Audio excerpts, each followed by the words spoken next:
Okay. Kalau kamu tahu dito, kamu jawab di sini. Karapatan ng bawat bata na magkaroon ng sapat na edukasyon. Pergi sekolah, tapi masalahnya tiada makeup, tiada menjama apa semua, tiada pas. Pandai sudah tambah. Karapatan ng bawat bata na magkaroon ng pagkakakilanlan. Ano sa tingin mo sa sarili mo? Filipin. Pero paano kung tila ipinagkakait ang mga ito sa kanila? Sebab saya takut kena tangkap oleh polis. Macam mana jaga siapa yang jaga adik saya? Sa isang kabundukan sa Sabah, patago kung mag-aral ang ilang kabataang tinatawag na stateless. Mga walang dokumento pero itinuturing ng tahanan ang Sabah. It breaks your heart to see them like this. Because I want to help them, but I cannot do much.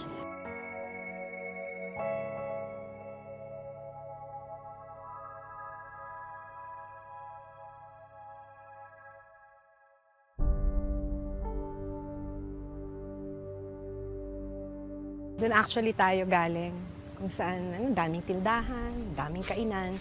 Pero yung komunidad kung saan tinuturuan yung mga bata, nandito sa likod ng parang talahiban.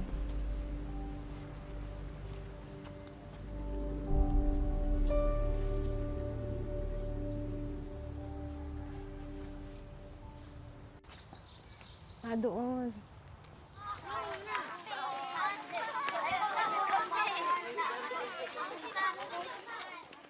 Naabutan naming paakyat ng bundok sina Nico, 10 taong gulang, at Christine, 12 taong gulang. Itatago namin ang kanilang mga mukha at tunay na pangalan dahil posible silang mahuli ng mga Malaysian authority. Nandito tayo ngayon sa Sabah, kasama ang ilang tinatawag na stateless children. Stateless dahil wala silang birth certificate sa Pilipinas, wala rin silang papeles dito sa Malaysia. Papunta yung mga kasama nating mga bata sa isang makeshift classroom. At kung mapapansin ninyo, medyo nasa isang liblib na lugar tayo. Liblib dahil sila mismo nagtatago sila mula sa otoridad dahil sa takot na kapag sila'y mahuli, madedetain sila at ide-deport.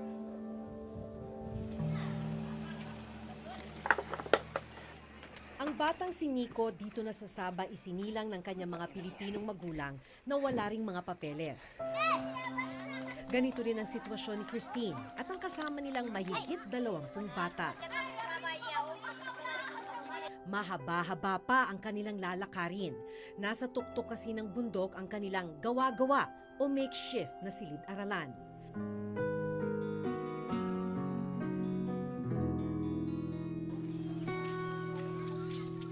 Bukod sa maputik, may mga matatarik na bahagi ng bundok ang kailangan nilang daanan.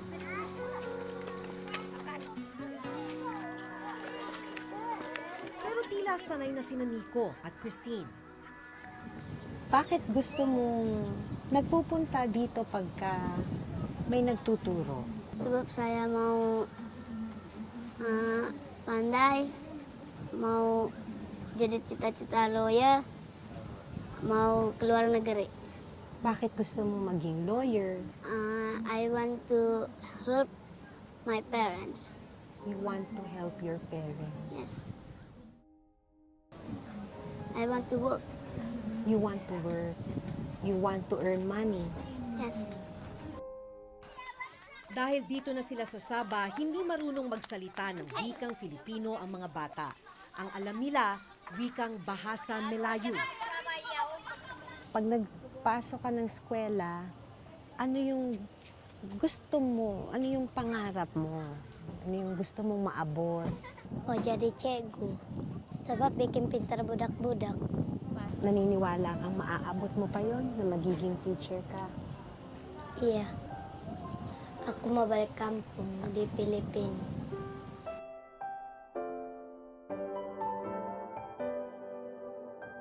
Matapos ang halos 1 oras,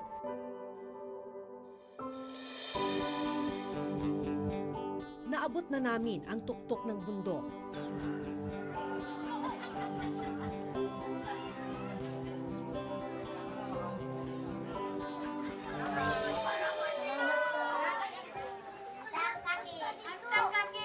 Mainit. Walang mga upuan at mesa. At isang sira-sirang pisara. Ganito ang inabutan naming silid-aralan. Okay, 1, 2, ready, sing! Pero ang mga gaya ni Nico, desididong matuto. Kita ito, huy! Dito ko nakilala si Teacher Gaya, isang Pilipinang nakapag-asawa na ng Malaysian citizen sa Sabah. Legal na rin ang pananatili niya rito. Mahigit 10 taon na siyang nagtuturo sa mga stateless na bata sa komunidad. Bakit niyo itong ginagawa? Why do you do this for the children? I can see the needs of the children. When I see children around, especially these children, we say that they are poor, they cannot able to go to school. Gustong-gusto talaga nilang maghawak ng pencil. Kasi yung iba nga, hindi, what is pencil, hindi nila alam. Ito yung mga importante ba? And make me a challenge that I was also captured by police and I went to the detention. Mostly Filipinos, they don't know how to write names. Why? Because they are not educated. Dahil bawal po sila sa loob ng eskwelahan. Yeah. So, take me a challenge here that can I do something for the community? I'm a Filipino. And who will help the Filipinos children? Okay, kalau kamu tahu dito, kamu jawab di sini. Sa murang edad, naiintindihan na nila Nico at Christine ang mga limitasyon nila dahil sa pagiging stateless. Sa pagkakaalam mo, bakit hindi kayo makapunta ng eskwela? Sebab kami tiada may kad. Pero gusto mo. Bakit mo gusto sana na sa tunay na eskwelahan ka nag-aaral? Sebab bikin pintar. Sa tingin mo, mas marami kang matututunan pag sa eskwelahan. Iya. Gusto mo rin magsuot ng uniform. Macam mau juga lah macam gitu. Macam mau pergi sekolah. Tapi masalahnya tiada may kad. Tiada macam apa semua. Tiada pas. Sa kabila ng kakulangan sa mga gamit at pasilidad, kitang-kita raw ni Teacher Gaya na pursigido silang matuto. You want to learn? Yeah, chigu kami mau. We want. Like, it's more than longing for food. I said, yeah, it's a simple things. It doesn't take about 24 hours to be here. Just for 2 hours and it really mean to them already. Yung mga bata po, kahit saan na makapag-aral lang. Napansin niyo po sa kanila yun. Yeah. Even you go to under the tree, they will Susunod go po there. sila. Uupo yan kahit dun sa damo. Must break your heart, no? Yeah. To listen to those kinds of I comments. just like want to close my eyes and I just like, because I cannot do much. I understand. When I said, Lord, it's all up to you. Yeah. It's the comfort. You know, sometimes the police come. You know where they sleep? I have one family, they sleep in the graveyard. You just put the tent. Sometimes they don't have food. So, They don't have food because the parents know what. They just sleep without food. Ang tanging sigurado para kay Teacher Gaya, Pandai sudah tambah apa? hindi siya magsasawang magturo hanggat may mga batang gaya ni Nico at Christine. hanggang kailan niyo po gagawin itong pagtuturo sa mga stateless children? As long as I have strength. Just like commitment to the Lord. Na in love kasi ako ni Lord.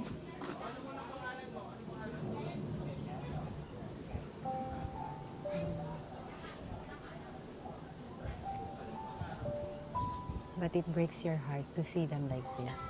Because I want to help them, but I cannot do much. But I'm still praying that our government can do something. Marunong na ba kayong magtagalog kahit konti? Opo. Opo. Ano to? Ilan to? 5.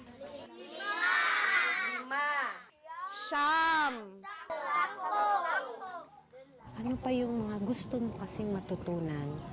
Kaya gusto mong magpunta sa tunay na eskwelahan? Oh, belajar bahasa Inggeris. Jadi pandailah yang itu juga. Iya, sama macam Melayu. Gusto mo pa na matutong mag-English. Bakit? Sebab saya kalau pergi negeri lain, saya pandailah bahasa lain. Makahanap ng trabaho. Iya. Bukod sa Malay at Ingles, tinuturuan din ng mga bata ng wikang Filipino. At kahit ni minsan, hindi pa sila nakatungtong sa bayan nila sa Pilipinas, pangarap nilang makapunta rito balang araw. Tingin mo, Pilipino ka o Malaysian? Pilipinas. Ano sa tingin mo sa sarili mo? Pilipino. Yes. Saan mo gustong tumira? Dito o sa Pilipinas? I want to. Dalawa. Gusto mo maging Pilipino at Malaysian din. Yes. Yes. Kaya gusto mo ring matutong mag-Tagalog, Pilipino. Yes. Bakit gusto mo na Pilipino at Malaysian ka? Dalawa. Sebab saya mau tengok dua-dua. Kebahagiaan. Sebab saya mau tengok kebahagiaan dua-dua. So gusto mong makita ang Pilipinas. Ya. Sa bawat araw ng mga bata sa bundok, nasa likod ng kanilang mga isip ang takot na baka mahuli ng mga pulis. Kaya ni makapasyal sa syudad, hindi nila magawa. Kalau macam ada polis datang, terpaksa lah saya tapu. Paano kayo nagtatago? Dekat bawah. Dikumus dengan manta. Saya dekat dibawa kolong. May mga lugar ka bang hindi pinupuntahan dahil natatakot ka? Iya. Macam mau pergi keke, mau pergi nanam, cari kerja tidak dapat. Tapi dekat keke banyak polis, macam ada mau cek pas, mekad. Kaya dito ka na lang. Hindi ka lumalayo dito. Iya, tidak dapat jalan. Ang ikinatatakot ni Nico at Christine, naranasan ng 10 taong gulang na si Adam.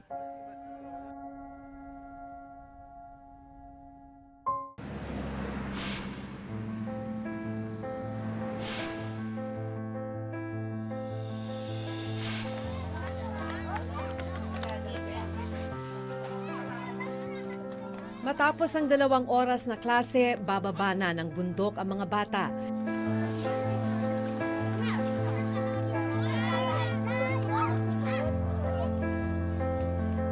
Kabilang sina Nico at Christine.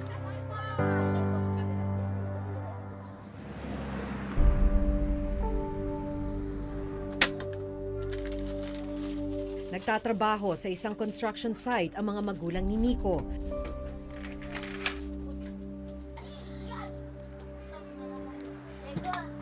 Kaya siya ang nag-aalaga sa kanyang mga kapatid pagkatapos ng klase.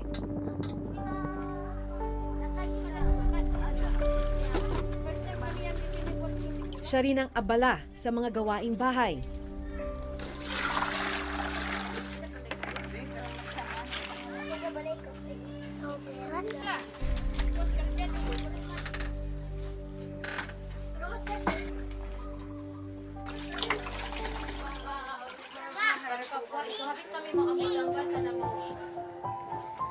Pagkatapos alagaan ng mga kapatid, ballpen at isang lumang notebook naman ang kanyang haharapin.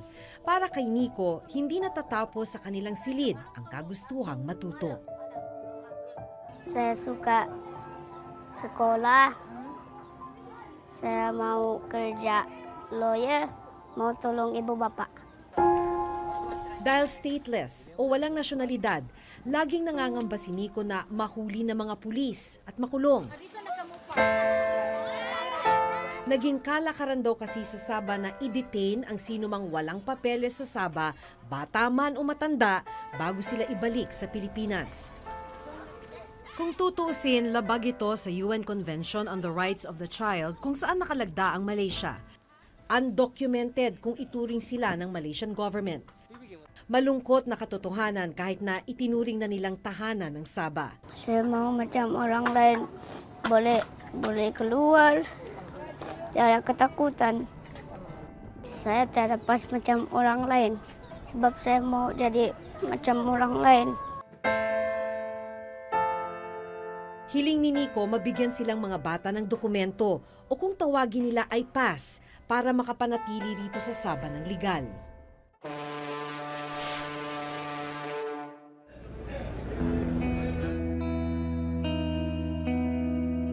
Ang kanilang kinatatakutan naranasan ng 10 taong gulang na si Adam. Nakulong siya sa Sabah at na-deport sa Pilipinas kasama ang kanyang ama na si Labsan, 38 taong gulang. Naabutan namin ang mag-ama nang ma-deport sila sa Zamboanga City noong November ng nakaraang taon. Mahirap talaga, pati yung pagkain sa kulungan. Ang konti na lang pinagkain kasi ano-ano naman ang pinakain. Kahit yung tubig, madumi naman. Ilang buwan kayo doon? 4 na buwan. Minsan kamali ka lang kahit hindi pa. Binubog na lang talaga. Matapos ang kalbaryong dinanas ni na Adam, bumalik sila sa Pilipinas para muling makapagsimula. Hanggang ngayon may claim ang Pilipinas na bahagi ng teritoryo nito ang Sabah. Dahil pinaninindigan ng gobyerno natin na atin ang Sabah, hindi nagtatayo ang Pilipinas ng embahada o konsulado sa pulong ito. Kaya para sa mga Pilipinong nakararanas ng problema sa Sabah, kailangan pa nilang dumulog sa Kuala Lumpur. Of course, hindi natin iiwan yung claim natin doon. However, meron tayong mga certain operations which are very legal, very respectful of the Malaysian government, where we try to help our Filipinos there by consular missions, health missions, or schools that we put up there, or learning centers to help our Filipinos. Para sa isang international law expert, hindi raw sapat ang mga ginagawa ng gobyerno para lubusang matugunan ang mga problema ng mga Pilipino sa Sabah, lalo na ng mga stateless na kabataan dito. Malaki talaga yung kakulangan nung ginagawa ng ating pamahalaan dito sa issue na to, no? Ngayon, kung seryoso sila na hindi nila i-give up yung claim na yon, no? Dapat kahit kaunti man lang ay mayroon silang efforts, mayroong pondong inilalaan para siguraduhin na yung status ng ating mga kapatid doon ay hindi nanganganib, no? Dahil hindi pa rin nare-resolba ang agawan ng teritoryo ng Pilipinas at ng Malaysia, ang mga kabataang gaya ni Nico at Christine ang naiipit at hindi nabibigyan ng kanilang pangunahing pangangailangan gaya ng edukasyon at serbisyong medikal. Definitely, they are not being ignored. We have them in mind. That is why the Department of Foreign Affairs through the Philippine Embassy in Kuala Lumpur is fully engaged in making sure that their needs are met. Katulong ng Department of Foreign Affairs ang Department of Education para matugunan ang pangangailangan ng mga kabataan sa edukasyon sa Sabah. Sa tala ng DFA at DepEd, nasa 30,000 ang stateless children sa bansa. 2 teams na ang pumunta doon. Ang ginawa natin, nag-train tayo ng mga teachers. Itong mga batang ito ay Pilipino. Maski wala silang papel na dala-dala, ay Pilipino pa rin sila. Pero ang mas malaking tanong, paano masisigurong hindi mahuhuli at makukulong ang mga bata? They cannot go around. Why? Kahit minsan doon sa labas na pinaparkingan ng karita, may police din magdating. So when they see the car, the police car, they were scared. They will hide. We also engage the government of Malaysia constantly and ask them to, recognize the human rights of our Filipino kababayans here in this part of Malaysia. Human rights is a basic right. Education, healthcare is something that we should provide.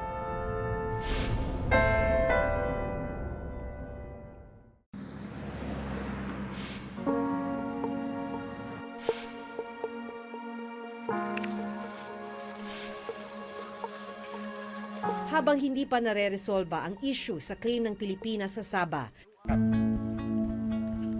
isang agarang tulong ang isinagawa namin katulong ang ilang Filipino volunteers na nakatira na sa Sabah.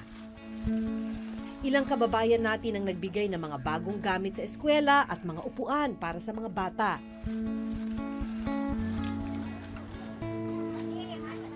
Sa Gumbilala, dapat buku, pensel, warna, rasa sangat bahagia.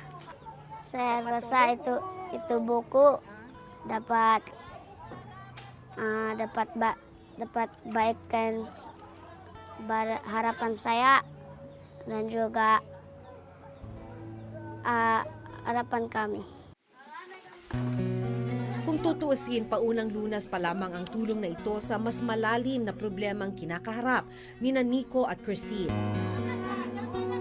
Hiling nila dumating ang araw na gigising sila na hindi na nila kailangang magtago, na hindi na sila nangangambang mahuli at makulong, at araw na mabuhay lang silang ligtas at payapa bilang mga bata. Mula rito sa Sabah, ako si Maki Pulido at ito ang nakatala sa aking Reporter's Notebook.